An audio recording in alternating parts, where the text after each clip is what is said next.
kemuliaan Tuhan. Monggo silakan waktu kami persilakan Pak. Shalom. Terima kasih Pak Wesley. Sama-sama. Salam bergabung bersama-sama para Pak hamba Tuhan yang dikasih Tuhan, yang disayang Tuhan.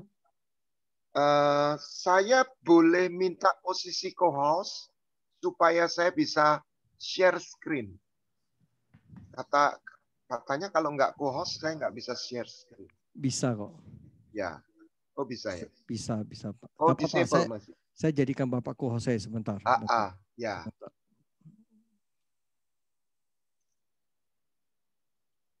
Oke, sambil menunggu. Udah. Suara saya gema ya? Sudah bisa. Suara saya masih gema? Enggak ya? Oke. Kita akan lihat apa yang Tuhan taruh di dalam hati saya. Sebuah urean, sebuah gambar. Yang menggambarkan sebuah tatanan dan rencana yang abadi. Nah, ada dua pola yang kita sebut teologi. Jadi ada yang disebut sistematik teologi.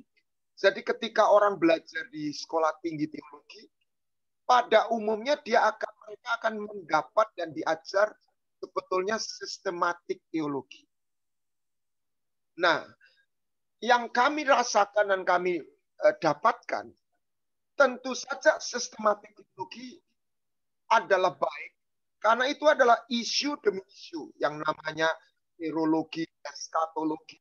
Tetapi kita juga perlu belajar apa yang disebut biblical theology. Jadi tidak bicara sekedar pengampunan, tidak sekedar bicara kotak demi kotak, tetapi sebuah gambar yang dimana melalui perjanjian lama itu kisah demi kisah. Dan itu menggambarkan bagaimana Tuhan berkarya dan Tuhan berjalan di dalam rencananya. Nah, apa yang saya dapatkan dan saya temukan ini bukan sekedar cerita saya. Lebih baik begini ya. Jadi saya semoga saya hanya nggak bisa jalan ya. Oh. Mohon maaf. Oh sudah ya. Bapak Ibu bisa lihat gambar saya, tapi kok nggak bisa bergerak ya? Di maximize coba bisa nggak? Oke.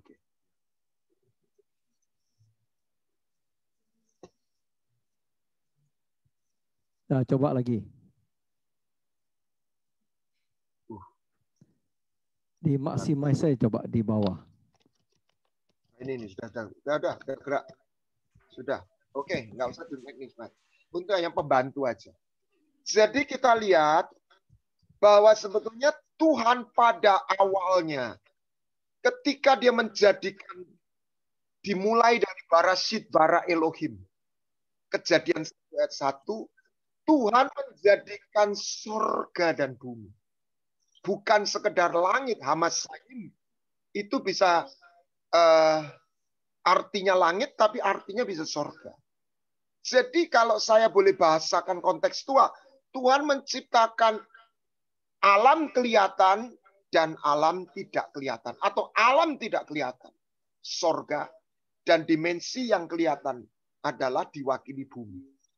Nah, di situ dua alam ini pada awalnya yang saya sebut the original design itu tidak terpisah, tetapi terhubung. Pak, bisa maksimal nggak Pak Pester? PowerPoint-nya bisa di maximize nggak? Jadi dibesarin. Oke. Ya. Sebentar. Ya, jadi tulisannya jelas gitu. Oke. Di bawah. Sudah? Di paling bawah. Ya, oke. Thank you. Ya. Jadi, oke. Dua alam ini terhubung. Nah, Ketika Tuhan menjadikan manusia, Adam pertama, dia menjadikan dengan dua bahan dari bumi, dan dihembuskan ruah itu dari sorga. Anda lihat sejak awal, Tuhan jadikan manusia itu menjadi makhluk yang memiliki dua dimensi. Dan dia dipercaya, diberikan satu anugerah. Dia menjadi penyembah. Dia menjadi satu makhluk yang mampu hidup di dalam dua alam. Sekaligus dia memerintah atas bumi. Dan sekaligus dia mewarisi bumi. Dalam istilah saya, yang kontekstual, manusia dipanggil menjadi worshiper, warrior, testator. Penyembah, pejuang, dan pewaris. Imam, raja, dan putra. Jadi kita lihat, sebetulnya perjanjian lama dan baru itu tidak pernah terpisah. Makanya waktu dia melahirkan gereja, gereja juga disebut imamat yang rajani. Karena memang desain waktu Tuhan menjadikan manusia, dia adalah makhluk yang menjadi imam, raja, dan pewaris. Seorang putra. Itulah Adam. Jadi tidak pernah dirubah. Menarik. Nah, ini ada satu pembahasan tersendiri. Mereka telanjang tetapi manusia tidak malu. Jadi buat saya menemukan bahwa manusia itu berpakaian terang. Bahasa aslinya. Dia adalah makhluk ilahi yang memiliki tubuh jasmani. Adam tidak didesain mati. Adam tidak didesain tua. Makanya sekalipun Adam jatuh dalam dosa, sisa-sisanya itu masih kuat. Makanya umurnya ratusan tahun. Setelah itu mengalami degradasi-degradasi. Nah, dia ditaruh di Taman Eden. Kita selalu mengenal dan masuk dalam pikiran kita adalah Taman Eden nanti. Akan kembali ke sana. Tetapi saya temukan bukan Taman Eden, tetapi taman di Eden. Betul ya? Saya tidak ngurangi loh. Taman di Eden. Jadi taman itu bagian dari Eden. Diteguhkan dalam Kejadian 2 ayat 10. Ada sungai mengalir dari Eden ke taman. Saya tidak menambah, saya tidak mengurangi. Jadi dari Eden mengalir ke taman. Dari situ sungai itu pecah jadi 4. Jadi artinya taman dan Eden itu beda, dua hal yang berbeda. Artinya walaupun taman itu bagian dari Eden, tetapi taman tidak sepenuhnya mewakili Eden. Taman yang bagian dari Eden. Jadi Eden itu apa? Eden itu adalah satu portal, spot di mana alam surga dan alam bumi itu bertemu. Itu adalah gunung. Karena sungai mengalir dari gunung. Makanya ini sebentar. Oke, saya taruh di sini. Jadi satu gunung karena sungai mengalir dari gunung. Di situ Allah bertahta di bumi. Kayak ceritaan silat. Tapi, oke.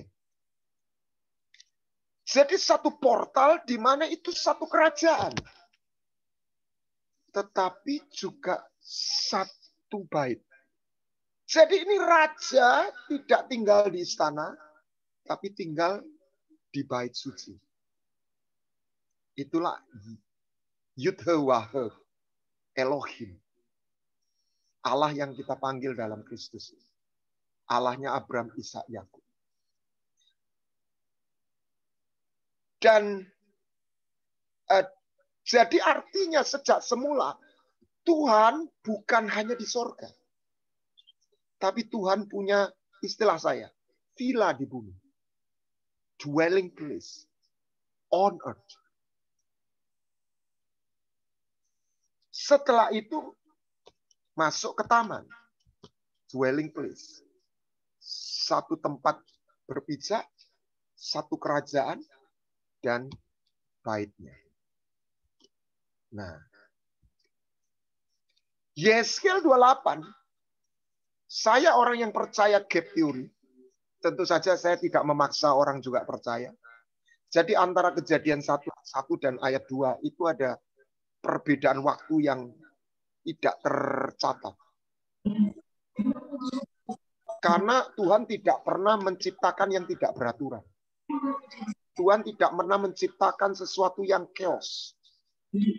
Dan Kejadian ayat 2 dikatakan bumi itu tidak beraturan. Berarti ada satu kerusakan yang terjadi.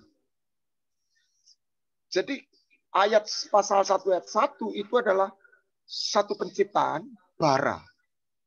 Tapi ayat 2 itu Tuhan memberikan impartasi kehidupan. Sehingga terjadi pemulihan. Dan buat saya ini pribadi, sharing tentu saja Bapak Ibu tidak harus. Tetapi ini gambaran yang buat saya itu membuat cerita ini tersambung. Di Yeskel 28 dikatakan tentang Lucifer, Hillel bin Sasar itu. Engkau di Eden, bahasa Inggrisnya you were. Bahasa Inggris itu kenal kata lampau, past tense. Bahasa Jawanya dek biyen. Dulu, engkau di Eden. Di Garden of God. Jadi ada taman. Nah, engkau adalah kerub yang diurapi. Dulu. Dan engkau ada di Gunung Kudus Tuhan. Di tahtanya. Karena dia termasuk kerub yang pemimpin penyembahan. Yang jadi jahat. Jadi, sejak awal, Kejadian 1, itu sudah ada tabernakel. Wow. And this is the first tabernacle. Eden itu ruang Maha Kudus. Taman itu ruang kudus. Nah, kita selalu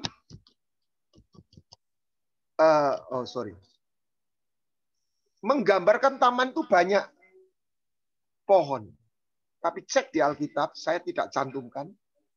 Di taman itu ada 2 pohon. Tidak banyak pohon. Di taman, di tengah taman. Pohon kehidupan dan pohon pengetahuan baik. Out of the ground. Di luar taman. Baru pohon-pohon yang untuk makanan. Saya cuma belajar membaca apa adanya yang di dalam Alkitab. Sekaligus kita coba cek dalam keawaman saya. Bahasa aslinya bagaimana kalau memang diperlukan. Tapi buat saya menarik. Sejak awal, Tuhan tidak hanya bertata di sorga. Tuhan punya villa di bumi.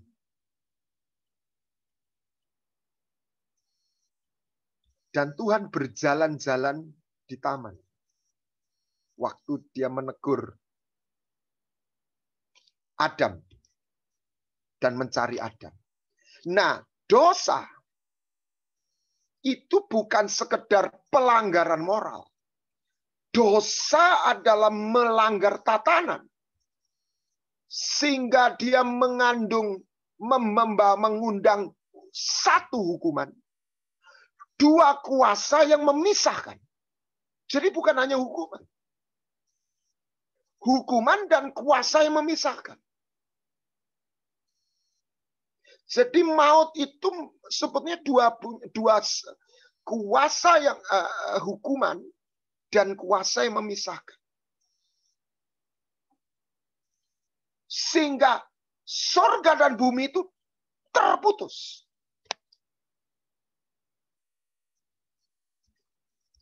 Nah, itu yang disebut kematian. Tuhan tidak katakan bahwa, artinya gini, Tuhan berkata kalau engkau makan buah itu, engkau bukan jadi salah. Karena itu benar salah, baik, jahat. Jadi isu utamanya bukan baik, jahat, atau benar, salah. Isunya mati, kehilangan kehidupan. And this is the original design. Apa yang dibawa Yesus itu bukan sebuah agama baru, sebuah ritual baru, tapi anugerah dari surga yang mengembalikan rencana Tuhan kepada the original design. Kita lihat bagaimana dari zaman ke zaman Tuhan menyiapkan tabernakel, membuat tabernakel di bumi. Setelah Eden, dari cerita umat manusia, Tuhan menemukan perkara dalam satu orang yang dimulai dari situ memisahkan satu bangsa. Dia adalah nenek moyang dari satu cikal bakal bangsa Yahudi, Israel, Abraham. Dan di situ dia juga membuat mezbah di Gunung Muria yang nantinya menjadi tempat tabernakel Salomo. Itu di Yerusalem, di Gunung Muria. Cikal bakalnya di Abraham mempersembahkan Ishak tadi. Dan itulah tempat yang ditunjukkan Tuhan waktu dia mengalami hukuman sampar. Tempat di mana sampar itu berhenti, dia harus membawa korban di sana. Wow. Dan itu tempat di mana surga terbuka. Daud tidak perlu bawa api. Apinya turun dari surga. Dan itu terulang ketika Salomo meresmikan bait suci. Jadi tentu saja ini bisa kurang lengkap, tetapi ini my personal Bible study. Saya tidak apa ya, artinya tidak mungkin saya buat ini bukan dari buku tapi dari Alkitab. Yang sebatas yang saya, tentu saja bisa saja ada ketidaksempurnaan atau kekurangan. Mohon maaf, tapi paling tidak memberi gambaran. Lihat, sebelum kemah suci dibuat,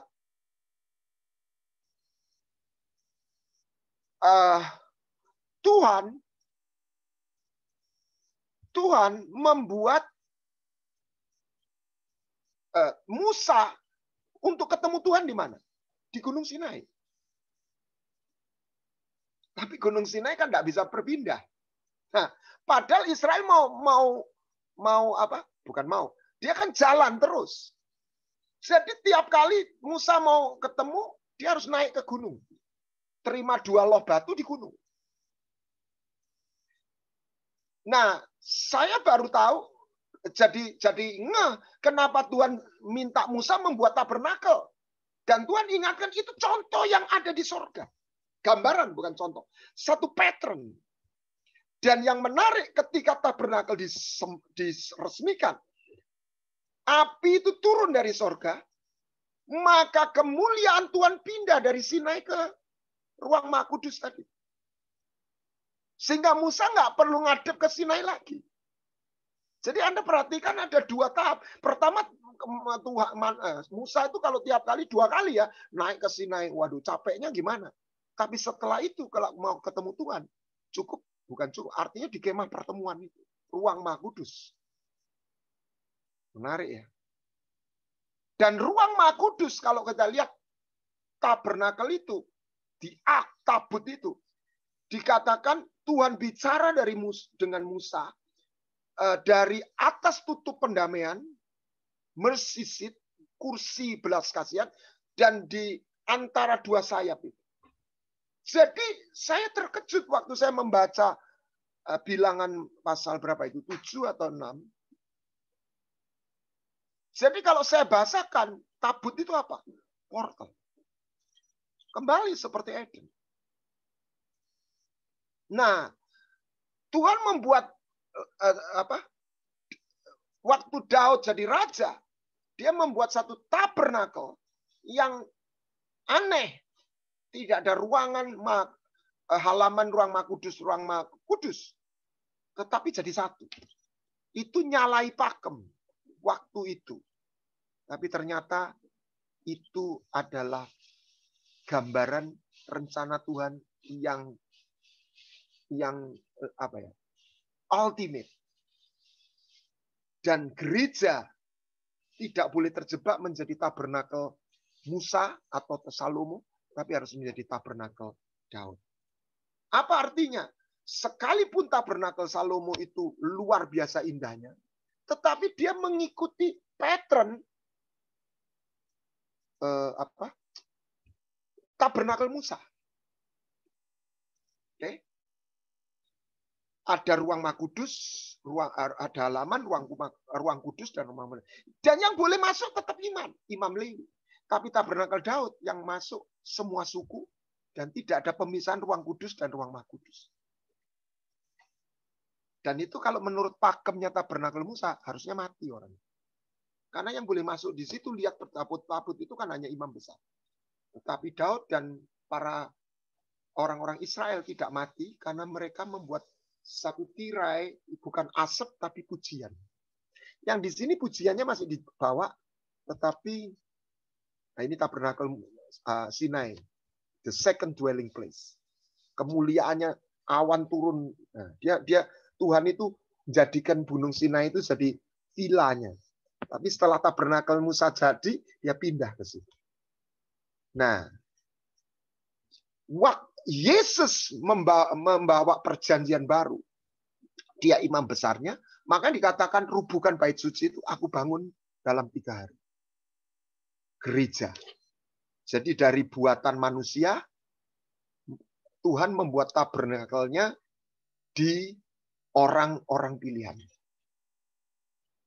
Nanti di kerajaan 1000 tahun, Tuhan juga membuat tabernakel di bumi. Dan puncaknya, New Yerusalem. Perhatikan antara Eden dan New Yerusalem. Ada 3 kata yang sama. Gunung, sungai, pohon. Gunung, sungai, pohon. Bedanya, itu gunung dan taman, itu taman. Kalau New Yerusalem, itu city, kota. Jadi bukan lagi sekedar sebuah taman, tetapi kota. Di situ ada tamannya. Dan yang menarik, bedanya dengan tabernakel pertama di Taman Eden adalah pohonnya nggak 2. Pohonnya cuma 1.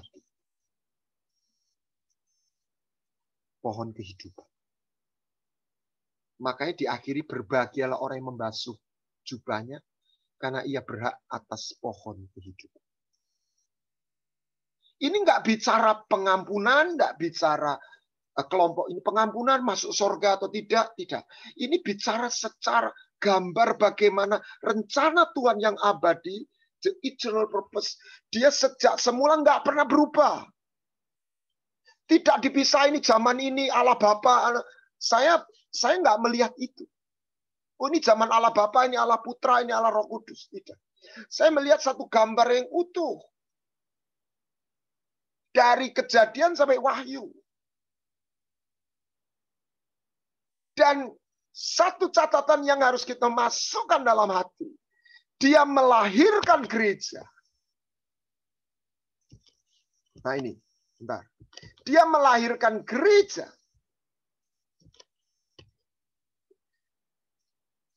Untuk rencana ini. Dia tidak melahirkan gereja untuk menjadi agama. Dia tidak melahirkan gereja untuk jadi klub. Dia tidak melahirkan gereja untuk menjadi menekuni sebuah doktrin A, doktrin B. Tetapi supaya lewat wadah ini. Dan itu bukan organisasi, organisme. Ya, nanti kita akan lanjut, tapi akan berhenti. Dan umat orang-orang pilihan yang dipanggil, itu dipanggil menemukan kerajaan surga yang hilang.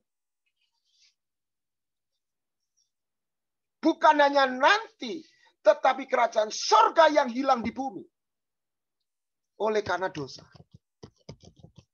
Ini.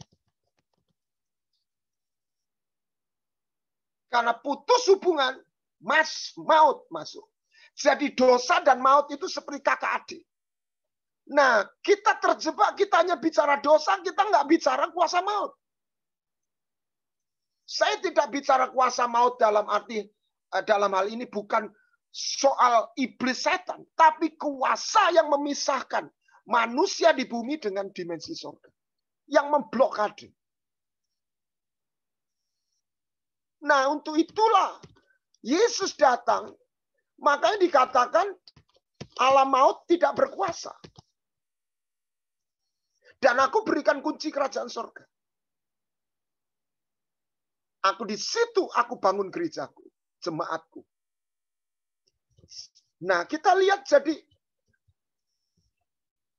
dia lahirkan gereja untuk membawa kita kembali pada the original design. Walaupun sekalipun dengan proses. Jadi dimulai dari pengampunan.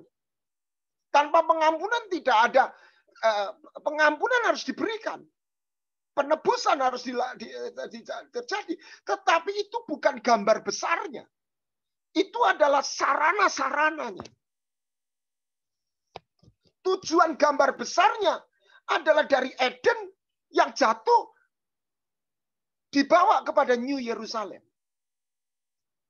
Dan lewat sementara dalam proses orang-orang pilihan itu diberikan kunci-kunci. Tidak dikatakan kunci satu, tapi kunci-kunci. Keys, bahasa Inggrisnya. Kunci-kunci untuk membuka pintu-pintu itu. Makanya dalam Mazmur 24 dikatakan, terangkatlah pintu yang sudah gerbang yang sudah berabad-abad. Biarlah Raja kemuliaan itu datang. Ini taman, ini kota. Tapi polanya sama. Gunung, sungai, pohon.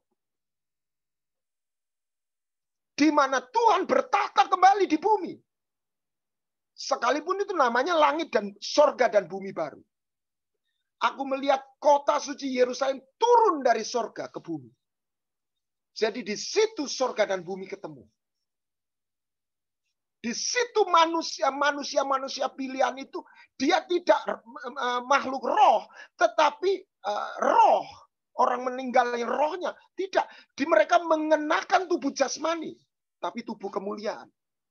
Jadi mereka physically sekaligus heavenly.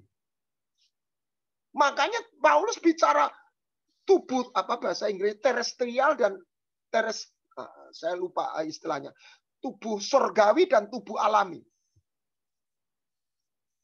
Jadi tubuh surgawi itu kembali seperti Adam sebelum jatuh dalam dosa. Dan itu kelihatan waktu Yesus bangkit. Dia memakai tubuh kemuliaan.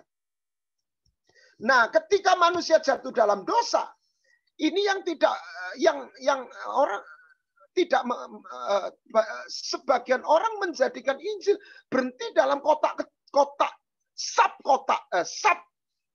istilah bagian dari karya Kristus yang disempitkan adalah pengampunan. Tetapi persoalan yang harus diselesaikan oleh Kristus bukan hanya pengampunan. Karena surga dan bumi itu terpisah. Bahasa Cinanya itu jiong. Berseteru. Hostile. Enmity. Sehingga yang fana itu nggak bisa ketemu dengan yang ilahi.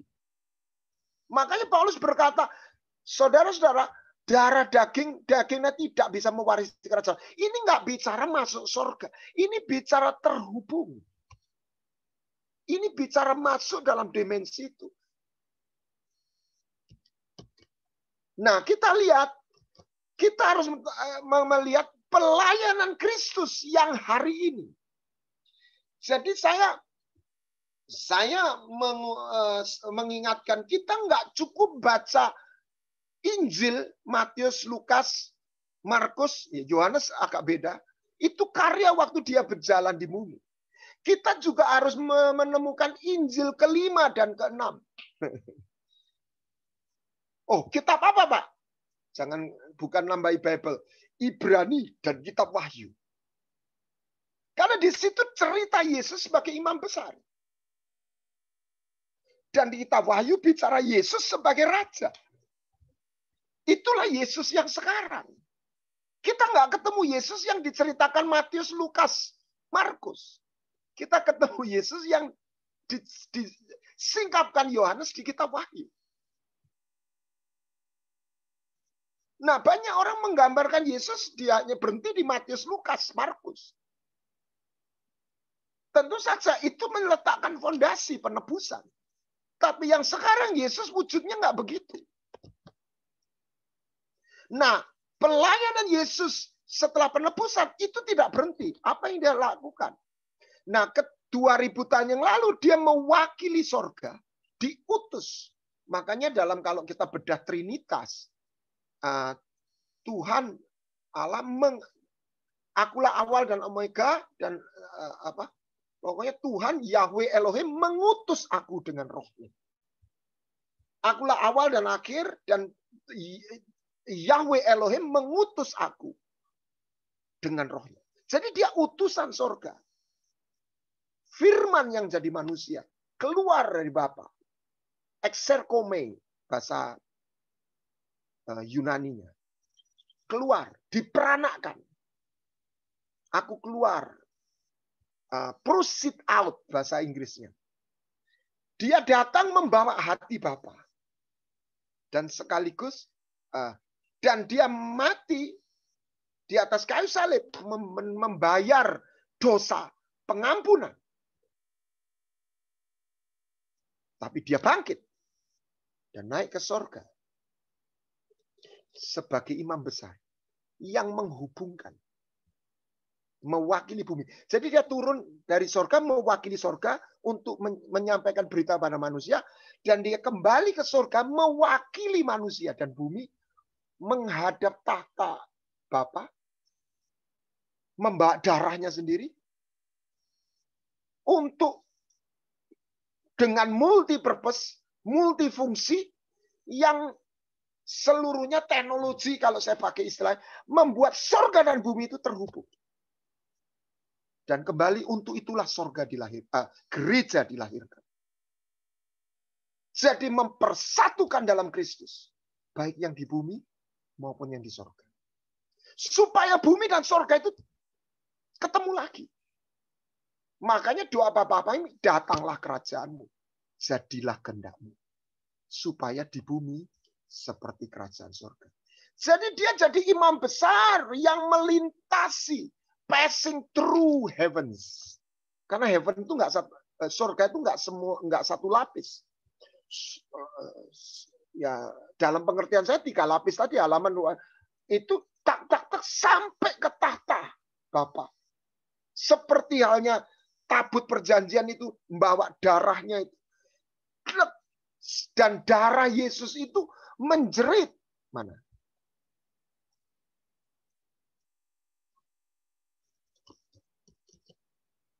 Nah, darah Yesus itu berteriak lebih kuat daripada darah Habel.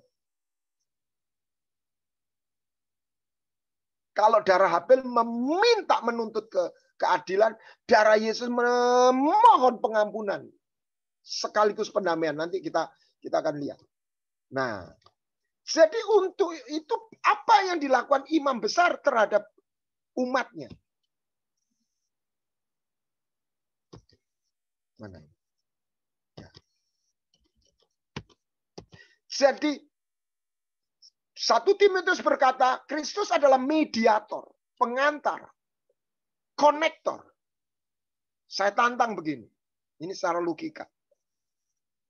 Mana ada dua hal yang terpisah, itu bisa terhubung. Kalau enggak ada konektornya. Enggak ada USB-nya. Dua ruangan yang berbeda, itu harus ada pintunya. Kita di rumah ada listrik. Tapi HP Anda nggak bisa terisi di listrik yang tersedia di rumah. Baterai ini nggak butuh banyak listrik. Tapi walaupun nggak butuh, apa yang tersedia di rumah jauh lebih banyak daripada yang dibutuhkan di bank. Tetapi ini listrik yang tersedia di rumah nggak akan masuk kalau kita nggak punya charger dan USB. Ini di sini. Dan USB sekarang modelnya ada 3. Model seperti iPhone, Android yang lama, yang model baru. Ini punya saya ini Vivo yang model baru. Persegi panjang. Jadi di situ agama hanya mengatakan ritual-ritual, tapi dia nggak ngerti bagaimana surga bumi itu supaya terpisah. Sudah alam yang bermusuhan.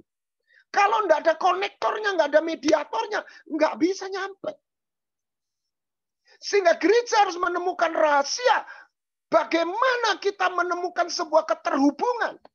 Sehingga ibadah yang dilakukan oleh orang percaya bukan lagi menjadi ritual, tetapi menjadi sesuatu yang menghubungkan surga dan bumi. Dan ketika surga terhadirkan di dalam hidup seseorang, tidak mungkin tidak berdampak.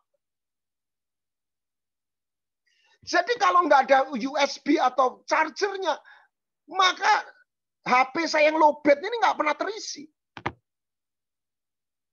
Nah, sudah saatnya gereja harus membedah pemahaman.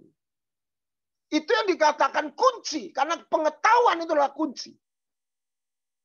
Umatku binasa karena dia tidak berpengetahuan. Oleh kemurahan Tuhan tentunya. Tetapi ada pemahaman yang harus kita. Kemurahannya tersedia. Saya tidak ingin mengkotakkan, saya juga nggak bisa menjawab secara utuh. Tetapi yang jelas, saya waktu terjangkit COVID, saya menyembah dan saya dibawa Roh Kudus untuk bersyafaat. Kalau saya petakan, saya diajar, dituntun, dibawa Tuhan untuk membuat hati saya tersedia. Dan di situ Tuhan menemukan pijaan ketika saya bersedia bersyafaat untuk jiwa-jiwa sementara saya lagi sakit. Di situ Tuhan, bukan saya berjasa, tapi Tuhan menemukan pijaan dalam roh saya untuk dia hadir. Mengalirkan kemurahannya dari tahtanya. Dan saya merasakan intervensi surga. Nah, jadi imam besar itu apa yang dilakukan? Yang pertama dia menyediakan pengampunan yang dia sudah lakukan. Mati di atas kayu salib. Waktu dia jadi anak manusia di bumi. Tetapi waktu dia menghadap tahta Bapa, seperti tabernakel imam besar di tabernakel Musa, dia tidak membawa darah binatang, tapi membawa darahnya sendiri. Makanya Tuhan waktu bicara ketemu orang sakit, Tuhan tuh ingin memberi informasi. Nyembuhin orang sakit itu lebih mudah buat dia daripada mengampuni dosa. Karena untuk mengampuni dosa itu tatanan surga. Tuntutan surga itu harus digenapi. Karena upah dosa itu mati. Tuhan berkata sama Adam, engkau mati. Bukan engkau mati. Engkau pasti mati. Pakai pasti lagi. Dan Ulangan 30 ayat 19 itu kesimpulan dari kesimpulan. Aku memanggil surga dan bumi. Pada hari ini kuhadapkan kehidupan dan kematian. Seluruh hukum Taurat 5 kitab itu ditutup oleh Musa. Dia berhenti, dia menyimpulkan. Ini bicara hidup dan mati. Bukan bicara benar salah. Bukan bicara jadi baik atau jahat. Tentu saja kita harus memilih yang baik. Kita harus memilih yang benar. Tetapi esensinya, Kebaikan dan kebenaran itu harus jadi bagian dari satu gambar besar adalah menemukan kehidupan. Makanya Tuhan berkata, inilah darahku, darah perjanjian yang ditumpahkan untuk pengampunan dosa. Jadi imam besar itu dia memberikan pengampunan. Dan tanpa pengampunan darah tidak ada pengampunan. Ini tatanan. Karena tuntutan dosa itu mati. Nyawa. Jadi harus dikasih nyawa. Adalah darah. Dari situ aja. Kalau orang Kristen ngerti, nggak mungkin dia pindah ke kepercayaan seberang. Karena dosa nggak bisa dibayar dengan ritual, dengan amal, dengan apapun. Perbuatan. Karena upah dosa itu mati, maut. Kalau mau bayar ya mati. Bayar dengan nyawa. Makanya darah itu sebagai satu gambaran. Nah, dengan membawa darahnya sendiri, sekali di tabernakel yang di surga. Nah, yang kedua, tadi itu dosa itu menuntut membawa hukuman. Kedua, memisahkan. Kuasa yang memisahkan. Power to separate heaven and earth. Nah, darah Yesus bukan hanya mengampuni. Ini yang kita harus. Darah Yesus juga menyembuhkan. Darah Yesus membawa pendamaian. Jadi setelah pengampunan atau kesembuhan, yang kita harus temukan adalah pendamaian. Nah, di dalam Efesus pasal 2 ayat 14-16, dialah damai sejahtera yang mempersatukan kedua pihak yang telah merubuhkan tembok perpisah, perseteruan, untuk memperdamaikan keduanya dalam satu, melenyapkan permusuhan itu. Dari situ baru ada jalan masuk. Jadi diampuni dengan dihubungkan itu dua hal yang berbeda. Itu sebabnya kita harus expand berita Injil. Bukan tidak disempitkan jadi berita pengampunan. Tapi ya pengampunan yang mendamaikan. Karena orang tidak hanya diberi pengampunan, tetapi dia dipulihkan dan dibawa, diberikan satu, ditunjukkan atau diajari satu tatanan untuk dia menemukan jalan masuk untuk terhubung dan menggapai tata kasih karunia itu. Nah, ini bayangkan Bapak Ibu Saudara, kalau jemaat dia memahami ini dan dia mulai bergerak, maka ada banyak hal-hal kesaksian yang indah yang bisa terjadi, lebih banyak lagi terjadi pada jemaat. Tidak lagi ada batas, itu hanya dialami oleh orang tertentu. Nah, ketika Musa, apa itu pendamaian? Nah, semua yang terjadi dalam perjanjian lama, itu gambaran. Ketika Harun meresmikan tabernakel dan memberkati bangsa itu, dia memberikan dari berapa korban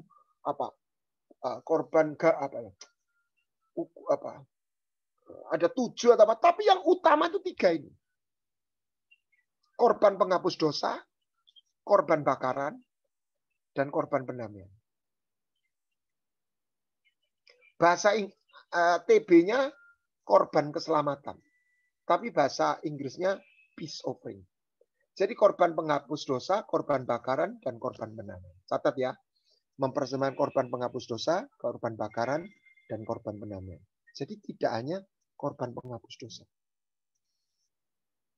Sehingga terbentuklah artinya tabernakel itu disahkan dengan 3 korban ini. Dari situ masuklah Musa Harun ke dalam ruang Maha Kudus. Setelah itu dan di situ kemuliaan. Tiang api, tiang awan itu pindah atau masuk hadir di ruang Maha Kudus. Nah, ini kelihatan ketika Daud mengalami sampar. Ketika Daud mengalami sampar, Daud orang yang ngerti hukum Taurat. Salah satu buktinya ketika dia didapat cerita orang yang merebut kambingnya orang, langsung dia bilang, menurut kamu gimana? Orang itu jahat, layak dihukum mati. Dan dia harus mengganti 4 kali lipat. Dari mana dia dapat 4 kali lipat? Kata 4. Dari Taurat. Daud orang yang menguasai dan memahami hukum Taurat. Dan Nathan berkata, kamulah orangnya. Dan secara tatanan Daud kehilangan 4 orang anak. Dia bunuh 1 nyawa, dia kehilangan 4 orang yang dia kasih. Kukunya Salomo mati duluan. Lahir mati. Lalu Amnon dibunuh Absalom. Absalom sendiri mati. Dan yang terakhir Adonia. Yang mati setelah dalam pemerintahannya Salomo. Dibunuh oleh Salomo sendiri. Itu orang yang dikasih Tuhan. Tapi tatanan Tauratnya itu jalan. Nah, ketika dia dia berdosa dengan menghitung pasukan. Dia menyesal. Aku telah sangat berdosa melakukan hal ini. Jauhkan dia. Sebab perbuatanku sangat bodoh. Saya tafsirkan, tidak ada di Alkitab. Karena dia ngerti Taurat. Daud pasti sudah melakukan korban penghapus dosa. Tapi di titik itu, kuasa mautnya, samparnya jalan terus.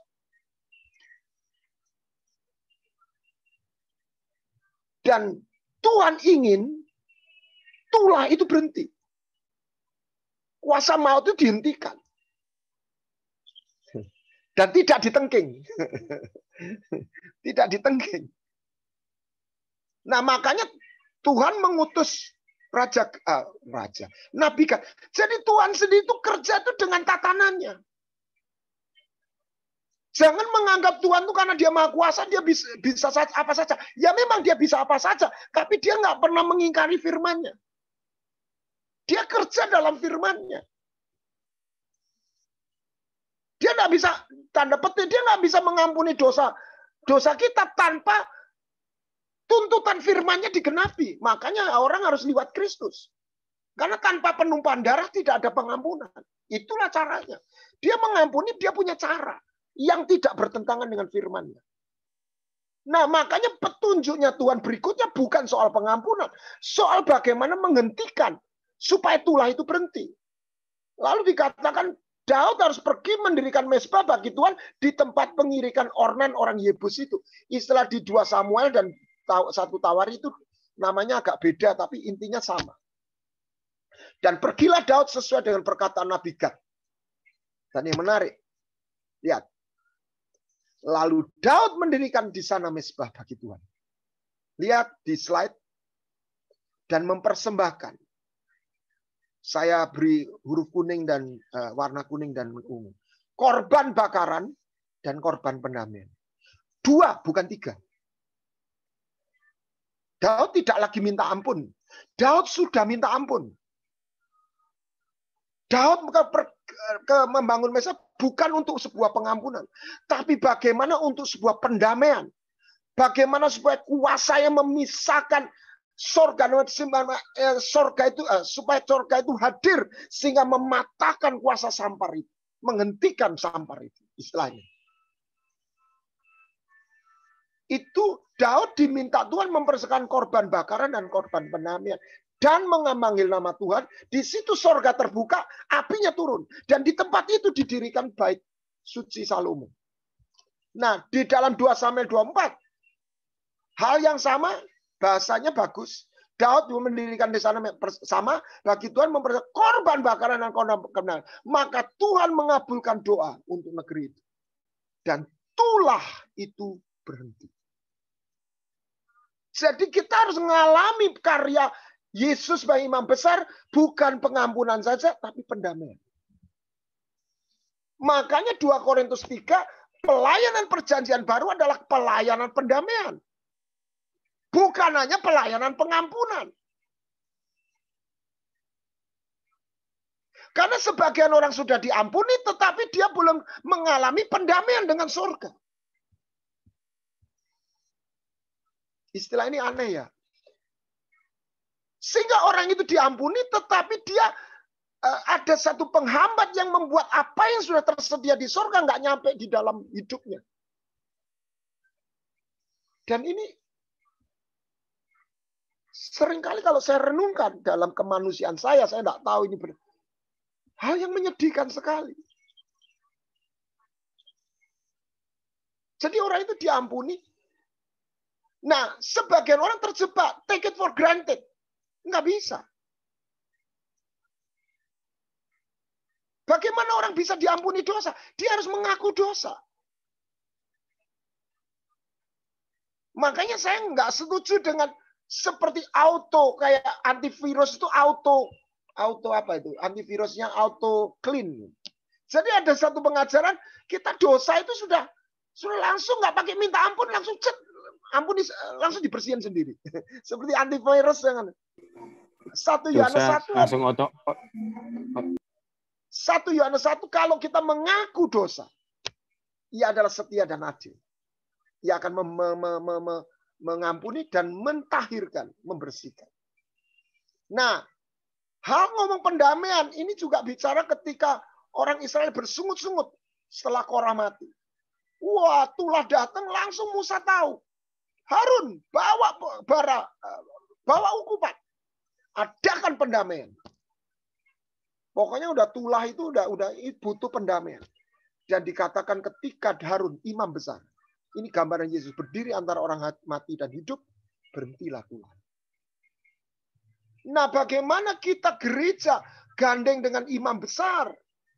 Dan kita seiring dalam, kita boleh memahami pelayanan Yesus saat ini. Sebagai imam besar yang menyediakan pengampunan tapi juga pendamaian. Ini yang Tuhan taruh, sembari saya juga belajar. Bagaimana saya tidak boleh berhenti, saya diampuni. Tapi hal-hal yang apa yang harus saya kerjakan supaya pendamaian itu terjadi. Yang ketiga, setelah itu didamaikan, maka terhubung. Nah, terhubung di situ diikuti bagaimana kita ketemu Tuhan, ketemu Raja. Makanya orang harus dilahirkan dari air dan roh. Ketika itu terhubung, dia juga harus bukan hanya diampuni, dia harus ditahirkan. Jadi dia harus diampuni, dia harus didamaikan, dia harus ditahirkan.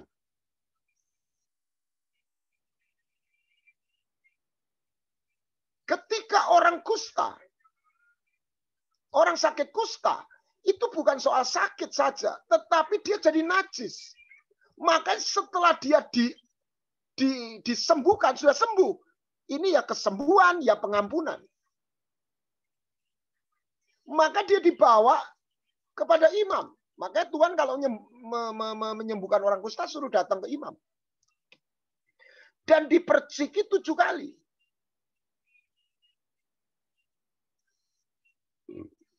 Dan di situ dikatakan itu pentahiran.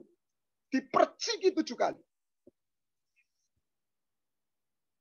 Makanya sekali lagi, perjanjian lama sama perjanjian baru itu bukan 2 hal yang terpisah. The old covenant is the new covenant that was sealed. And the new covenant is the old covenant that was revealed. Perjanjian lama adalah perjanjian baru yang termeterai. Perjanjian baru adalah perjanjian lama yang disingkapkan. Dan yang luar biasa, ketika Yesus mati di atas kayu salib, dia melalui perjalanan starting from Getsemani. Bukan dari halamannya Kayafas, tapi dari Getsemani. Makanya Yesus tidak hanya mati untuk dosa. Yesus mati untuk pendamaian selain dosa. Yesus mati untuk pentahiran. Maka kita harus tahu mengambil, ya diampuni, ya disembuhkan, diampuni, disembuhkan, itu sudah jadi satu. Ya didamaikan, ya ditahirkan. Yosua pakai pakaian kotor, bersihkan. Karena kita nggak bisa ketemu raja, ketemu tahta itu dalam keadaan pakaian itu kotor. Persoalan apa? Kusta itu bukan dosa, bukan berbuat kesalahan, tapi najis, tidak tahir. Perempuan pendaraan itu masalahnya tidak tahir. Karena Taurat berkata perempuan yang mengalami lelehan darah dia nggak tahir. Lah orang nggak tahir itu nggak bisa masuk bait suci. Nggak boleh datang. Kalau dia nggak boleh datang secara gambaran dia nggak bisa nerima rahmat yang tersedia di bait suci. Makanya orang yang sakit pendarahan itu begitu desperate, begitu ngotot dia harus sembuh. Karena dan orang kusta itu adalah sengsara dunia akhirat. Waktu zaman Israel itu, dia terbuang bukan cuma secara sorgawi, tapi juga secara bumi dan masyarakat. Karena dia bukan hanya dosa, dia najis. Nah itulah gambaran raja ngadakan pesta yang nggak pakai pakaian pesta nggak bisa. Nah dari Getsemani ke Golgota ada 7 poin. Tuhan mencurahkan darahnya. Yang pertama Getsemani, peluhnya bercampur darah. Jadi air dan darah campur. Makanya dalam 1 Yohanes 6 dia datang bukan dengan darah tapi air, darah dan roh. Itu 1. 2, mukanya dipukuli. Hancur. Darah dan air. Itu bicara mungkin self image kita. Kepalanya mahkota duri. 3. Itu pikiran-pikiran kita. Lalu dia dicambuk, bilur-bilurnya menyembuhkan. 4. Dia nak diet di kayu salib, tangannya keluar darah. Perbuatan tangan kita. Kakinya, itu berapa itu? Tangannya nomor 5. Kakinya nomor 6. Itu adalah jejak langkah kita.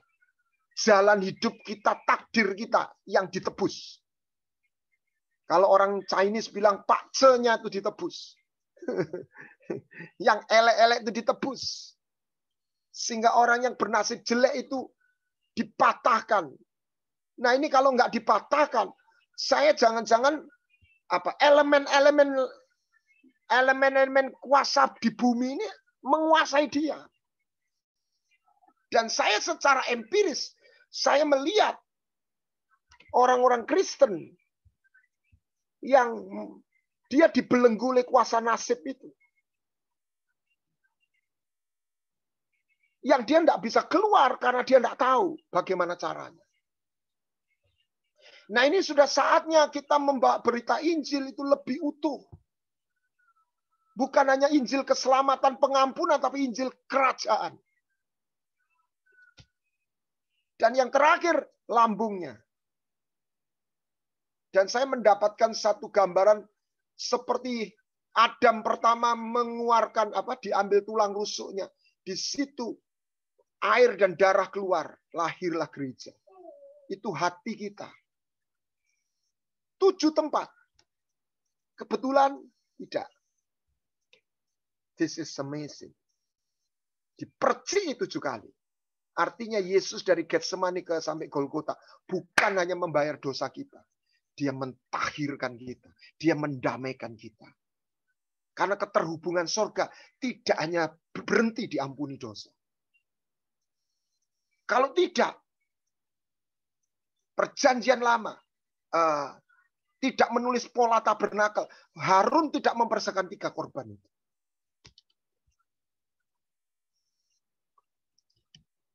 Lalu yang berikutnya, setelah kita untuk ketemu, kita boleh datang sama Bapak dengan jubah kotor dan compang-camping, tangan hampa, tapi kita tidak bisa datang pada Raja dan tata Tuhan tanpa pakaian pesta tadi, pentahiran tanpa membawa persembahan. Makanya penyembahan bukan karena Tuhan itu gila disembah. Tapi supaya protokol kerajaannya itu digenapi. Dan Tuhan ingin menyatakan kasih-Nya, tapi dia butuh landing. Makanya Tuhan bertahta di atas pujian, atau kata lain di atas penyembahan.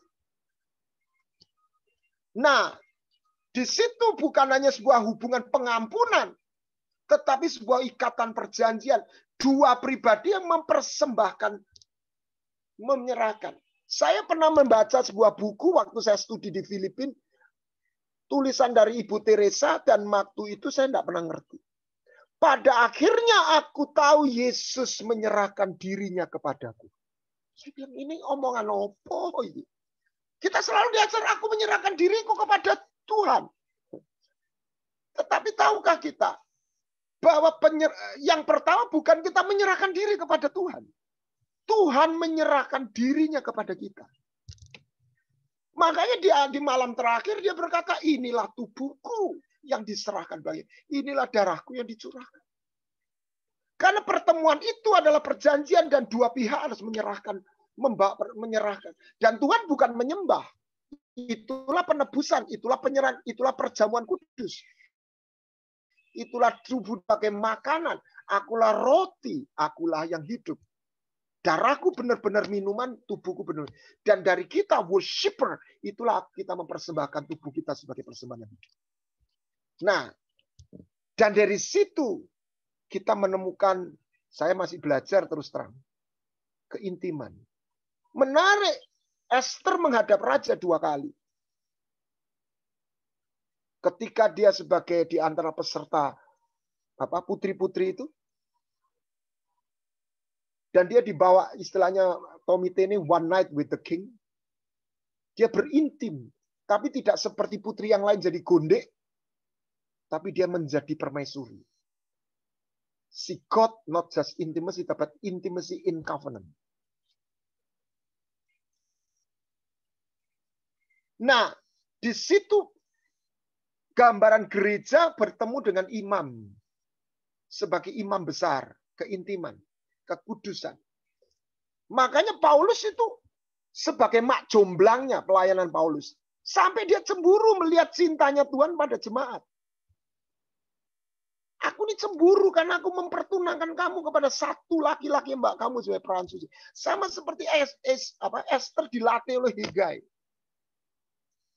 So, the ministry for the end time ministry, one of the dimension of the end time ministry is the ministry of Hegai. Apa itu namanya? Mak jomblang. Mempertemukan, membuat jemaat itu jatuh cinta bukan sama memuja pendetanya, tapi jatuh cinta kepada sang mempelai. Sekalipun kita juga ingin jadi salah satu dari Esther itu. Nah, tetapi Esther menghadap Tuhan yang kedua, menghadap raja, itu unik, aneh. Padahal di kamar sudah bersama-sama, sudah guyonan, tapi waktu dia menghadap raja, sebagai raja, ini satunya sebagai imam. Sebagai imam besar, satunya raja ini. Ini melewati protokoler. Kalau ini bicara keintiman, itu pun ada tatanannya, yang ini protokoler. Kalau nggak diundang, jadi dosanya Wasti, disuruh datang, nggak datang. Kalau dosanya Esther, tanda petik, melanggar tatanya, nggak disuruh datang, datang. Nah, ini harus jalurnya khusus. Kasih karunia. Kalau raja tidak ngulurkan tongkat, bablas dia. Makanya keluar. Kalau terpaksa aku mati, biarlah aku mati. Nah, makanya gereja harus menjadi tempat dwelling place. Supaya tabernakel itu turun di dalam hati orang percaya. Dan dia sebagai batu-batu yang hidup. Mana? Dia sebagai batu yang hidup. Batu yang hidup. Dari satu rumah ini, living stone in the spiritual house, yang bisa mempersembahkan spiritual sacrifice. Nah, dan kerajaan sorga itu ada di antara kamu. Lukas 17:21 ini salah terjemahan. Sebab dalam King James dikatakan, the kingdom of God is within you. di dalam kita, dalam pikiran, dan di dalam hati kita. Itulah perjanjian baru. Thy kingdom come, thy will be done. Itulah sebabnya kita berdoa seperti Paulus, supaya kita menjadi pelayan sebuah berita pendamaian, pelayanan perjanjian baru. Bukan pelayanan Taurat yang dibungkus dengan ayat-ayat perjanjian baru. Tapi pelayanan perjanjian baru yang membawa orang percaya bukan berhenti menjadi orang yang diampuni, tetapi terus lanjut utuh. Menjadi anak Tuhan, anak Bapa, dan terus diberi jubah. Jubah bukan hanya jubah anak, jubah imam, dan jubah raja. Karena spesies makhluk atau manusia yang menjadi son of kingdom itu imam, dan raja-raja. Yang mereka adalah seorang putra yang mewarisi. Malaikat sendiri kan juga dua kelompok. Penyembah, itu gambaran imam, dan malaikat penghulu yang perang. Jadi surga itu, karena rajanya yang punya itu adalah raja segala raja dan imam besar. Makanya ada lagu Tuhan hadir di bait sucinya. Bukan Tuhan hadir di istananya. Not king who has throne in his palace, tapi in his temple. Nah, umatnya putra-putra kerajaan, para imam-imam dan raja. Jadi kita perlu punya jubah imam dan jubah raja. Yang adalah seorang putra yang mewarisi. Kiranya gambaran ini membawa kita, perspektif kita, sehingga kita sendiri belajar menghidupi dan mengalami, tapi kita juga menjadi memberitakan pada jemaat, supaya jemaat tidak berhenti dia menjadi orang-orang yang disayang Tuhan, dikasih Tuhan, tetapi orang-orang yang memahami gimana caranya masuk. Karena di Ibrani dikatakan waktu di Taurat jalan masuk itu belum terbuka. Makanya waktu Yesus mati, tirai itu terbelah secara fisik, itu menjadi gambaran jalan itu terbuka. Sehingga bukan lagi holy man, tapi holy people. Bukan lagi monopoli 1-2. Bukan saatnya hanya pendeta yang memonopoli. Hanya gembalanya yang ngerti ruang kudus. Atau yang lebih ironis lagi, gembala yang disebut gembala bisa terjadi. Dia sendiri belum menemukan ruang kudus. Dan ruang kudus dan ruang maha kudus itu jadi satu. Sama seperti tabernakel Daud. Dan Tuhan berkata, aku membangun kembali tabernakel. Kemah Daud itu bahasa Inggrisnya tabernakel Daud. Tabernakel. Sebenarnya terjemahnya harus tabernakel Daud, bukan kemah Daud. Dan di situ, ketika orang masuk ruang kudus, itu sudah sekalipun masih jauh, kita sudah bisa melihat tabut kemuliaan tabut itu. Kemuliaan tahta Allah. Sehingga gereja menjadi tabernakel Daud. Para imam-imam yang menyembah, tapi dia bukan cuma asik menyembah, dia turun ke bumi untuk berperang. Dan dia menjadi putra yang mengalirkan kebaikan dan kasih Bapa kepada jiwa-jiwa yang menderita dan membutuhkan. Itulah satu gambaran dari satu cerita di Alkitab. Bagaimana kita seperti Rut, orang kafir Moab yang ternyata tapi Boas itu jatuh cinta. Dan kata penebus itu Goel, Gimel Lamed. Itu sama dengan kalau diibranikan Galilea itu juga ada kata Gimel Lamed dan Golgota itu juga Gimel Lamed, penebus. Jadi bagaimana Boas mengambil Rut seorang perempuan kafir. Goyim itu. Kita menjadi istrinya. Menjadi mempelainya. Bagaimana kita orang yang, makanya kita ini carang yang liar, tapi dicangkokkan. Bukan hanya diampuni, tapi didamaikan, ditahirkan, sehingga kita disiapkan menjadi Mempelai-mempelai yang dikasih sekaligus juga warrior-warrior yang berperang. Sekaligus juga pewaris-pewaris yang disiapkan untuk menerima kerajaan surga. Kiranya Tuhan memberkati kita semua. Segala kemuliaan bagi Tuhan. Amin. Saya serahkan kembali kepada Pastor Wesley.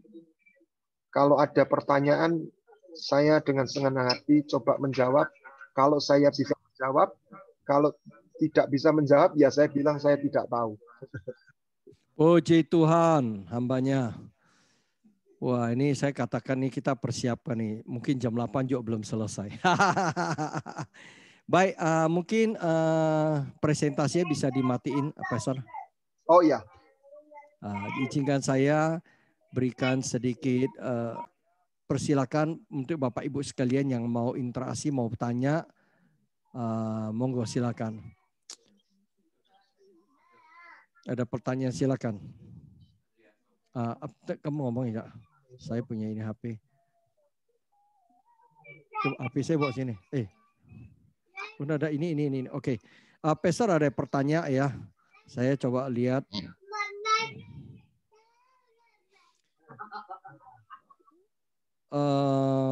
Pastor Joshua mana ya? Oke. Oh ya, mau tanya Pastor Guana Tanjung, secara praktikal bagaimana wujud surga dan bumi yang bersatu seperti yang seharusnya? Terima kasih. Kalau kita mengacu kepada Ibrani 8 ayat 10 dan pasal 10.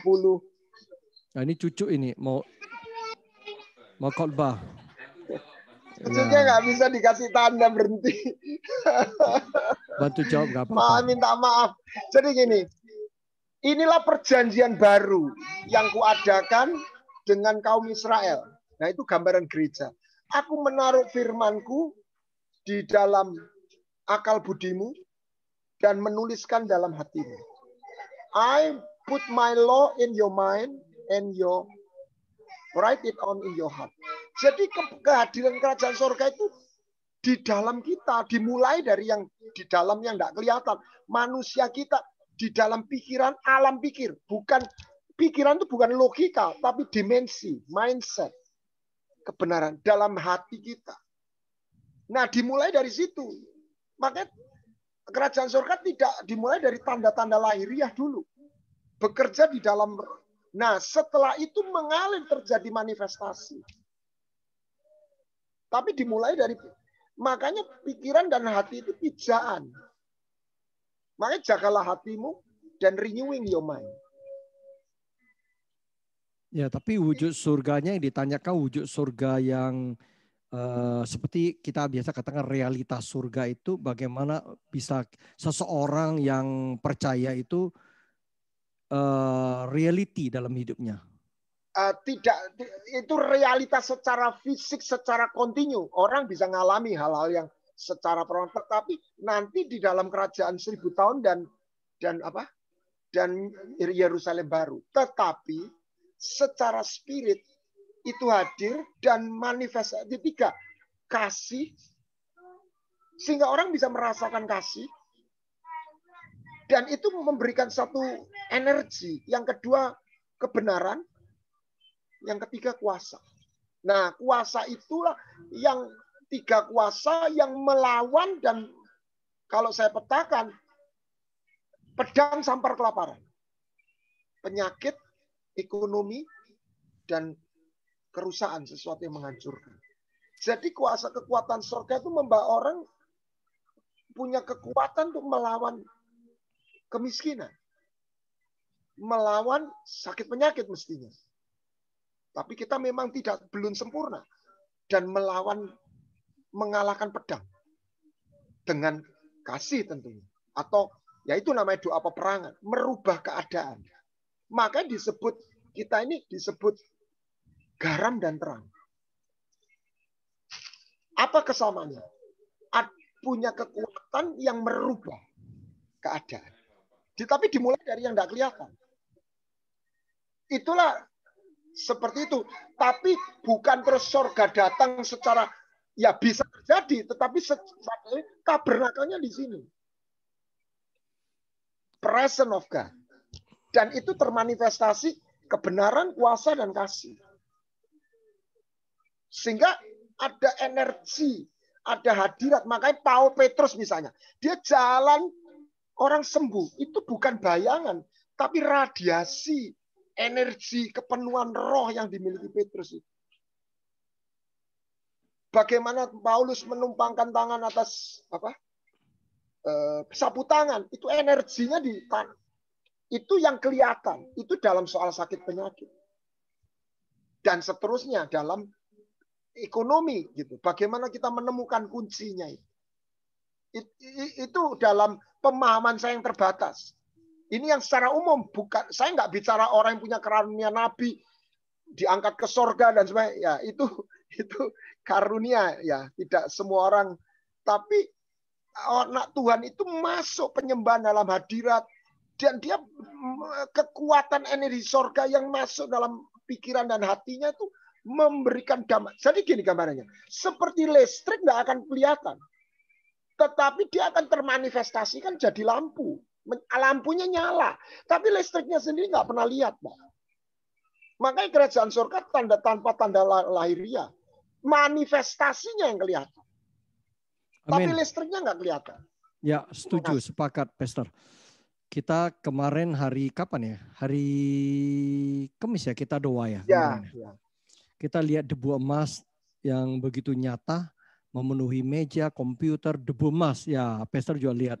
Dan itu saya, salah satu saya mengenai... beruntung saya langsung dikasih tahu saya itu saya lihat. Nah, itu berupa surga. Ya, jadi surga, kehadiran Tuhan itu nyata, kita kelihatan sesuatu yang jadi yang non fisik itu bisa jadi fisik gitu. Amin, amin. Belum lagi Pastor ngajar spektrum ya namanya ya. Gitu. Oke, satu hal, ketika Taman di Eden pertama, itu tempatnya Tuhan itu berjalan-jalan di situ. Artinya itu sebuah terminal yang terbuka di mana Tuhan itu hadir secara nyata di atas muka bumi. Ya, pemahaman saya begitu ya, Pastor. Saya tambahkan, sorry. Ini penting karena saya mendalami oleh kemurahan Tuhan, mendalami Trinitas. Ya. Itulah Yesus. Jadi Bapa tidak pernah menampakkan diri. Jadi yang menampakkan diri ke alam fisik itu adalah Kristus. Ya, Yesus ya. Yesus. Jadi Yesus itu bukan ceritanya start dari Matius Lukas. Startnya dari kitab Kejadian. Oke, ketika Adam berdosa, dikatakan Adam diusir keluar dari taman di Eden. Nah, apakah terminal ini tertutup atau diangkat ke surga? Kalau menurut pemahamannya Pastor bagaimana? Ini pemahaman pribadi. Makanya secara arkeologi Eden itu nggak temukan. Tetapi Pak Yusak Cipto pernah cerita dan saya cek di Google betul. Itu kan seperti kayak lubang atau apa tempat yang seperti ada galian atau apa seperti lembah gitu. Jadi buat saya itu satu tempat itu diraibkan. Jadi gini, yang dari bumi itu bisa dibawa ke sorga, yang dari sorga bisa dibawa ke bumi. Elia dibawa ke sorga, rotinya malaikat bisa diturunkan ke bumi, jadi mana? Jadi tanah itu dibawa ke sorga. Saya tidak tahu apakah itu jadi cikal bakalnya Yerusalem baru atau apa, tapi itu jadi roh, spirit. Oke. Jadi saya my personal belief ya. Jadi orang mau nyelidiki. Itu nggak kelihatan mana 4 sungainya, tapi saya pernah baca di internet, itu waktu satelit itu kelihatan di bawah permukaan itu ada jalurnya 4 sungai itu. Bekasnya itu. Ya. Efrat, Tigris itu ya. Ya. Oke, itu katanya ada di Irak ya. Orang yang dunia nggak ngerti alam roh, yang itu jadi skeptis. Mana nggak ada. Karena itu udah raib. Makanya gini. Semua buat saya, semua yang di mana hadir Tuhan hadir, itu dihilangkan. Termasuk tabut perjanjian. Hilang. Termasuk Sinai yang kita ngomong itu bukan itu. Ya, betul. Itu di bagian Arab ya. Jadi termasuk Kristus raib ke surga gitu ya. Jadi sudah nanti kerajaan 1000 tahun baru masuk lagi. Terus milenium Yerusalem baru turun lagi gitu. Ya, oke. Baik. Tentang tadi bicara malaikat. Pastor sempat singgung malaikat itu kerub ya. Kerub yang diurapi dulu. Oke. Jadi gini, saya tambahkan. Malaikat itu dua jenis, dua kelompok besar. Penyembah sama pejuang. Ya, ini imam, raja. Tapi Lucifer, dia itu kerub, jadi penyembah dia. Tapi dia satu di antara tiga jenderal. Bersama Michael dan Mikael sama Gabriel. Ya. Nah, dia juga sekaligus malaikat penghulu, malaikat yang perang, sekaligus malaikat. Jadi dia double jabatan. Nah, mungkin dia satu-satunya yang seperti itu, yang membuat dia sombong. Saya nggak tahu, saya nggak dalami sampai detail. Dan di surga hanya Yesus yang punya jabatan imam raja itu. Ya. Jadi dia merasa ilmunya udah tinggi, wah dia kurang ajar ya. Gitu kira-kira gitu kalau bahasa manusianya. Saya kalau mendengar pengajaran Pak Aruna, dia mengajarkan juga bahwa iblis, Lucifer itu adalah bagian kesatuan dari serafim. Serafim itu seperti wujudnya seperti ular dan bercahaya.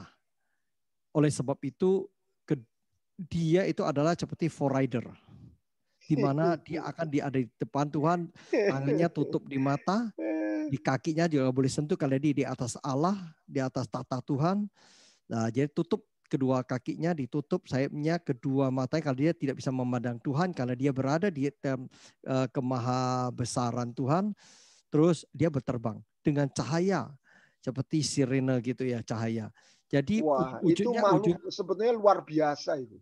Itu wujudnya wujud apa? Wujudnya wujud ular, naga terbang yang bercahaya, berkilau-kilauan.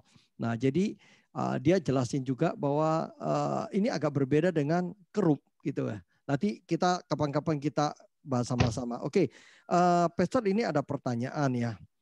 Shalom, Pastor Joshua mau tanya, dunia ini diciptakan berapa kali? Karena kitab Kejadian 1a dikatakan pada mulanya dan seterusnya, dan Kejadian pasal 1 ayat 2. Bumi belum terbentuk dan kosong. Gimana menurut Pastor Joshua? God bless you. Justru itulah saya penganut. Saya tentu saja ini kalau ngomong teologi itu bisa jadi debat. Saya juga nggak maksa, tapi buat saya sebagai orang teknik, background teknik, engineer dan sekolah sekular, saya merasakan dapat pertemuan titik temu itu ketika saya melihat, memahami Kejadian 1 ayat 1 dan 2 itu adalah dua hal yang berbeda. Dan kalau kita gabung Yeskel 28, jadi sebelum pra-Adam itu sudah ada Lucifer yang jadi pemimpin di bumi. Bumi yang pra-Adam. Makanya secara arkeologi katanya terjadi meteor jatuh. Jadi saya agak percaya itu bukan meteor, Lucifernya yang jatuh dibuang gitu. Boom gitu ya. Jadi rusaklah bumi. Karena Tuhan itu masuk akal. Lalu ada ayat-ayat yang menurut ada kota yang dijungkir balikkan dan sebagainya. Maka dari situ umur bumi nggak 6.000. Itu ketemu dengan teori karbon dan dinosaurus. Sebab dinosaurus itu adalah penemuan yang nggak bisa dibantah. Dan itu usianya berapa juta atau berapa ribu tahun, ratus ribu atau kan enggak, jadi bingung kan gitu. Nah itulah zaman pra-Adam. Nah makanya yang satu bara, yang satu bilang jadilah terang. Itu bukan diciptakan bara, tapi diinjek kehidupan.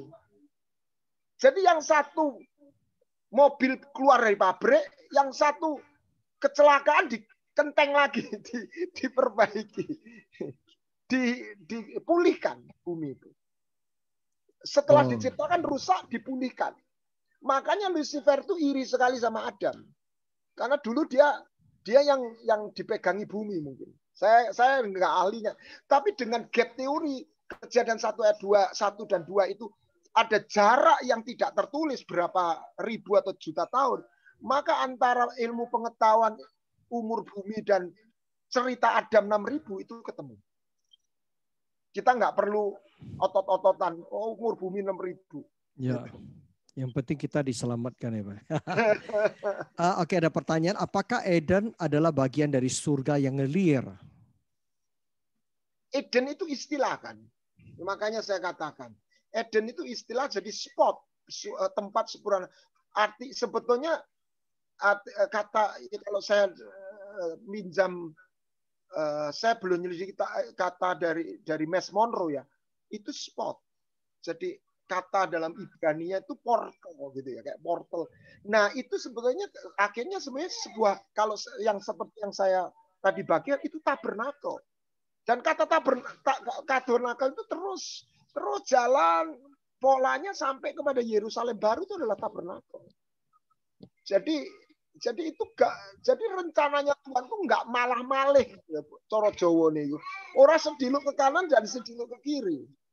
Tetapi itu sebuah konsisten. Sekali ditetapkan itu jalan terus. Tetapi terjadi kerusakan. Dan Kristus datang untuk memulihkan segala sesuatu. Nah, makanya concern yang dalam message ini, jangan sempitkan Injil berhenti kepada pengampunan. Lebih dari itu. Itu poinnya di situ. Keselamatan yang utuh, kehidupan, bukan jadi sempit pengampunan, gitu. Karena orang diampuni, tapi dia bisa ya gimana? Nggak menemukan dimensi itu, tapi ya diampuni. Orang Israel kan diampuni, yang mati di padang gurun, tapi kan dia gagal masuk tanah perjanjian, gitu. Saya izinkan saya tambah sedikit, Pastor. Iya. Tentu di luar saja. pengampunan, itu pengampunan adalah sebuah perjumpaan kelayakan kita masuk di dalam dimensi ilahiyah Tuhan. Hanya melalui kuasa darah Yesus, kita dilayakkan, ditahirkan untuk berjumpa dengan Bapa di surga, dengan Tuhan pribadi. Oke, ini adalah sebuah pintu kelayakan kita dibuka. Karena dia kudus, kita harus dikuduskan, kita ditahirkan. Satu. Yang kedua, tujuan kita itu adalah dimensi ilahi. Jadilah sama seperti dia. Citra diri kita yang dirusak lewat firman-Nya, lewat ininya kita didewasakan. Semakin jadi. Sifat ilahinya Tuhan itu lewat waktu kita semakin diangkat dalam dimensi ilahi. Pertemuan, persekutuan, keintiman, sifat-sifat kita itu akan terus disatukan dalam kebenaran Tuhan yang hakiki. Itu saya nangkap itu. Apa yang Pastor tadi sampaikan itu betul. Jadi bukan hanya berhenti di pengampunan, bukan berhenti kepada keselamatan, tapi kita dipersiapkan sampai satu titik menjadi mempelai Tuhan yang sepadan, tidak bercacat, tidak bercela, tidak berkelut. Makanya dan manusia diizinkan menajamkan manusia. Imam-imam yang jadi mempelai dan raja-raja yang memerintah, dua itu. Dan karena mereka adalah putra-putra yang mewarisi tadi. Amin. Oke, tadi berkaitan dengan Taman Eden lagi nih, rupanya rame ini. Ditanya lagi Pak Adrianto kepada Pastor, kalau tidak salah tadi ruang Maha Kudus sama dengan Eden, ruang kudus sama dengan taman. Representasi 3 benda di ruang kudus, yaitu kandil, meja roti, sajian, dan mezbah dupa. Kalau di taman tersebut berupa apa? Terima kasih Pak. Saya nggak bisa menjawab, tetapi buat saya, ini penafsiran saya, di ruang kudus itu ada pelita emas. Itu yang disebut menorah. Itu pohon. Oke. Pohon. Itu gambaran pohon. Ya tentu saja meja roti adalah firman, makanan. Ya makanannya, makanya Tuhan bilang manusia tidak hidup oleh roti saja. Firman gitu ya. Ya saya nggak bisa, saya belum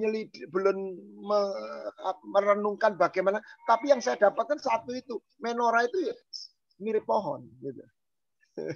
Jadi tabernakel itu ya sebetulnya versinya beda tapi prinsipnya nggak berubah gitu. Oke. Kan sebentar saya tambahkan, ya. Tabut perjanjian itu portal. Ya portal. Jadi, ya betul. Portal di situ itu alam roh itu di situ di atas tutup pendamaian, dan itu Tuhan bicara Musa, gitu ya, keluar. Makanya imam besar tuh harus pakai ukupan itu, harus ditutupi pakai asap itu, kalau enggak mati dia. Ya, seperti film Wonder Woman ya. Ada kuantum, ada portal ya. Iya, itu portal itu. Oke, saya kalau menanggapin bahwa Taman di Eden sendiri itu memang sebuah portal. Kehadiran surga itu nyata sekali karena Dia yang Maha Kudus, Maha Kuasa itu hadir di situ dari time to time, from the second to second, ya lah. Nah, jadi itu. Cuman ada yang bertanya, Pastor, kalau memang itu tempat portalnya Tuhan, tempat yang Maha Kudus, tempat kehadiran Tuhan, why? Mengapa ada namanya si setan gundul satu itu ada di dalam? Lah dia kan sudah di situ sebelumnya. Dia di Eden. Itu yang Paruna kan juga ngomong begitu. Kan dia sudah sebelumnya memang di situ. Cuma ya, saya nggak tahu, saya nggak bisa jelasin. Pokoknya dengan gap teori itu saya merasa bisa nyambung gitu aja, gitu loh. Iya. Jadi dengan Yeskel 28 itu zaman pra-Adam. Gitu. You were, makanya kata bahasa Inggrisnya you were anointed cherub. You were, not you are. You were itu dembien, cara Jawane itu dembien. Kalau di Ayub kan tahu bahwa iblis juga masuk ke surga, naik turun lah. Mendakwa sampai Tuhan tanya kamu kemana-mana, jalan-jalan kemana aja. Berarti akrab hubungan masih ada sapa menyapa. Ya belum dimasukkan lautan api kekal. Saya juga nggak bisa jelasin. Saya nggak dalam tadi. Ya Tuhan masih nyapa iblis loh. Masih silaturahmi katanya ya, beramah-tamah. Iblis kemana kamu? Ya lah, kok cek baik lo ya lah. Nah oke. Ini ada pertanyaan dari Pastor Harry. Shalom Pastor Joshua, ada banyak versi setelah mati kita karena mati. Kita kemana? Tidur panjang atau langsung menuju ke surga? Terima kasih. Jesus bless you.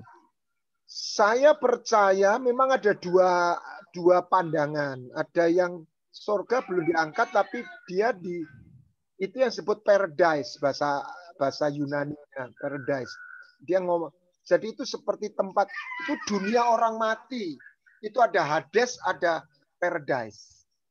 Tetapi kalau saya pribadi saya percaya itu udah selesai. Karena apa? Buktinya orang-orang dalam perjanjian lama itu naik ke surga. Dia kan sebelum Kristus mati kan transit dulu. Transit. Jadi setelah itu dia terangkat ke surga. Okay. Itu pengertian saya pribadi dalam arti terbatas ya. Karena secara teologi ada perbedaan. Ada yang nanti belum dianut, tapi orang kudusnya masuk ke di paradise atau tempat berhentian. Tetapi demikian pula dunia orang mati yang masuk yang katanya neraka itu bukan neraka, Hades. Itu tempat disiksa di bawah tanah, di bawah bumi maupun di laut. Itu kalau orang Jawa bilang itu Nyai Roro Kidul itu penguasanya. Makanya di Wahyu 20 kalau nggak salah itu laut dan dunia orang mati menyerahkan. Nah itu baru neraka terakhir Hegina ya, lautan api kekal. Tapi sekarang masih Hades di bawah bumi itu. Orang mati yang tidak selamat masuk Hades. Sebelum nanti dihakimi masuk lautan api kekal. Oke, Pastor, ini ada pertanyaan. Kita mau menuntun orang yang jatuh dalam dosa sampai pada persekutuan yang intim dengan Tuhan. Tetapi ini harus kembali pada pribadi orang tersebut. Banyak orang sudah lepas dari dosa dan cukup biasa saja dalam ibadah dan doa. Karena tidak masuk lebih intim dengan Bapa di surga, maka hidupnya biasa-biasa saja dan masih di duniawi. Sementara kalau orang sudah terhubung dalam perdamaian dan sampai persembahan hidup, pasti nyata perubahan dan pertumbuhan hidupnya, tapi malah batu sandungan dalam pelayanan. Bagaimana cara sikap kita, Pak? Karena kita capek menghadapi pelayan Tuhan yang sedemikian. Oke. Karakter tidak rubah karena kita diampuni. Jadi makanya diampuni harus disusul dengan ditarik supaya kita dipenuhi. Kalau enggak gitu manusia lamanya jalan lagi, jalan terus. Dan dosa nature dosa ini kan sekedar pikiran, itu kuasa, natur. Jadi kalau macan ya suka daging. Bebek suka berenang air, ayam enggak suka air. Itu dipenyet nature. enak itu. Jadi gimana nature yang lama itu ditidurkan? Itu harus selalu diisi dengan nature surga. Setiap kita itu istilahnya harus disuntik supaya nature lama itu tidur terus. Itu namanya disalib. Kalau enggak keluar lagi, belum hilang. Didormankan, dorman bahasa Inggrisnya. Dinonaktifkan. Didorman. Istilah dorman itu istilahnya diporang, Pak. Pak Widi tahu itu dorman. Dinonaktifkan. Nah, untuk menonaktifkan itu butuh zat ilahi. That's the Holy Spirit. Oleh roh engkau mematikan perbuatan daging. Enggak, kalau enggak jalan ya. Enggak bisa. Makanya kalau gereja enggak bukakan itu keluar orang-orang yang sudah diampuni, tapi enggak keluar ininya, nature Allahnya itu enggak akan keluar. Karena dia hanya berhenti diampuni. Nah, susahnya kalau dia terus dipenuhi pengetahuan Alkitab. Terus jadi pendeta. Ya, diampunilah. Oke, terakhir nih ada Ibu Swan. Bu Swan, saya kira kita nggak punya waktu cukup untuk membahas, menjelaskan. Pak, minta tolong penjelasannya tentang Bapa, Putra, dan Roh Kudus. Saya kira ini pelajaran sendiri ya, Pastor ya. Jadi secara pokoknya jawabannya ya Tritunggal gitu ya. Nah, mau belajar nanti googling saya sendiri. Ada buku. Silakan menghubungi kalau tentang Trinitas. Saya beberapa kali oleh kemurahan Tuhan menyelenggarakan seminar tentang Trinitas, tetapi saya tidak ingin menekankan kita terjebak berteologi sampai ini tentang Trinitas semata, tetapi buat saya satu poin. Melalui Trinitas kita melihat bagaimana hati Tuhan dan cara Tuhan untuk dia bisa menyatakan cintanya. Sebab tanpa keberadaan Putra dan Roh Kudus, maka dia tidak bisa terhubung karena Bapa itu Allah yang tidak terampil. Kira-kira demikian. Oke, Bu Swan, kalau mau belajar, carilah buku yang karya tulis dari Pastor Joshua Guana Tanjung. Kalau kurang lengkap, cari perpustakaan. Banyak itu. Nah, cuman orang kita itu sulit baca itu malas. Lebih senang denger aja gitu ya. Oke, kapan-kapan kita belajar. Ya, ada seri teachingnya. Ya. Baik, Pastor, saya kira kita harus akhirin. Terima kasih banyak untuk sharingnya, waktunya. Sebelumnya kita sama-sama undur. Kami minta blessing daripada Pastor kepada kita semuanya. Oke. Oh Ramashikiri kamu Ramasanduku Bayasakira Baku Ramashandaku Hikiriku Mayasa Dekiriku Mamasuku Bayasikiriku Mayasa. Bapa, kami menghampiri tahtamu dengan penuh keberanian, bukan karena kebenaran kami, tapi karena kami percaya kami punya imam besar yang mengerti kelemahan kami. Karena engkau pernah menjadi manusia. Kiranya engkau bawa kami boleh menghampiri dan kami boleh tinggal di dalam hadirat-Mu.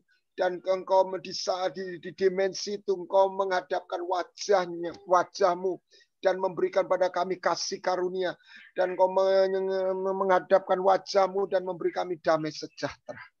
Dan melalui itu kami boleh melihat berkat-berkat-Mu, perlindungan-Mu, dan kasih setiamu. Kiranya apa yang Kau sediakan boleh tersedia dan mengalir dalam hidup setiap anak-anak-Mu, hamba-hamba-Mu. Singkapkan rahasia ini, biarlah Roh Kudus sendiri menyingkapkan, karena kata-kata manusia tidak cukup. Kiranya Engkau sendiri menyatakan, biarlah berkat-Mu, berkat Bapa melalui Putra oleh Roh Kudus, turun atas kita semua di dalam nama Tuhan Yesus Kristus. Amin. Amin.